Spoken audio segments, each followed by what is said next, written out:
مشكله احمد ابو الفتوح وعبد الله جمعه مع نادي الزمالك، اعرف التفاصيل. في 5 يناير كان احمد ابو الفتوح في قائمه نادي الزمالك للمباراه الداخليه، نفس الحكايه كان عبد الله جمعه، وكان احمد ابو الفتوح كمان كان بادئ المباراه، وكان عبد الله جمعه على الدكه. قبل لحظات من بدايه المباراه تم استبعاد الثنائي، والسبب الاشتباه في كورونا. خلاص المباراه خلصت، يخرج علينا رئيس نادي الزمالك بتصريحات ناريه. صراحه رئيس نادي الزمالك انه تم عرض احمد ابو الفتوح وعبد الله جمعه للبيع لوجود مخدرات في جسمهم. فوجئنا يوم 6 يناير بظهور عبد الله جمعه مع رئيس نادي الزمالك في فيديو بيعتذر. طب عبد الله جمعه طالع يعتذر، طب عبد الله جمعه طالع يعتذر عن ايه؟ بس احمد ابو الفتوح ما ظهرش في الفيديو.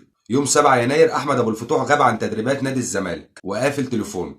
وجاء الرد السريع من احمد ابو الفتوح على لسان هاني حتحوت. قال لهاني حتحوت ان عنده نزله برد، اللي هو ما قالش رئيس نادي الزمالك اللي انا جاي لي عرض من النادي الاهلي، قال اللي هو تحت امر نادي الزمالك في اي وقت. فوجئنا باسلام صادق بينزل خبر على صفحته الرئيسيه، وكاتب على الخبر، حاطط صوره فتوح وكاتب على الخبر: فتوح يلغي متابعه نادي الزمالك على الانستجرام. طبعا دخلنا بسرعه على الانستجرام بنبص، لقينا طبعا الكلام ده كله كده، ولقينا لسه احمد ابو الفتوح مكتوب عنده الصوره ظاهره قدامكم اللي هو لاعب في نادي الزمالك. طب مين صادق مين كذاب؟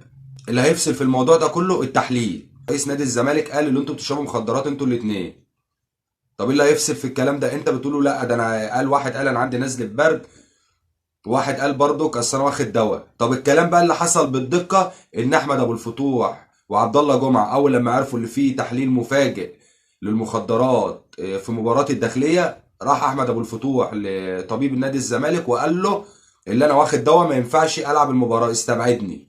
قام جه رد عبد الله جمعه قال له وانا كمان، يبقى كده في حاجه غلط. طب ايه اللي هيفصل في ده كله؟ اللي هم يجوا نادي الزمالك ويحللوا. وكان امبارح في لجنه في نادي الزمالك قامت بتحليل مفاجئ لجميع العاملين في نادي الزمالك ومن ضمنهم اللعيبه. طب احمد ابو الفتوح فين؟ احمد ابو الفتوح غايب عن التدريبات وقافل تليفون. عبد الله جمعه جه اعتذر ومشي. طب انت يا عبد الله جيت اعتذرت ليه؟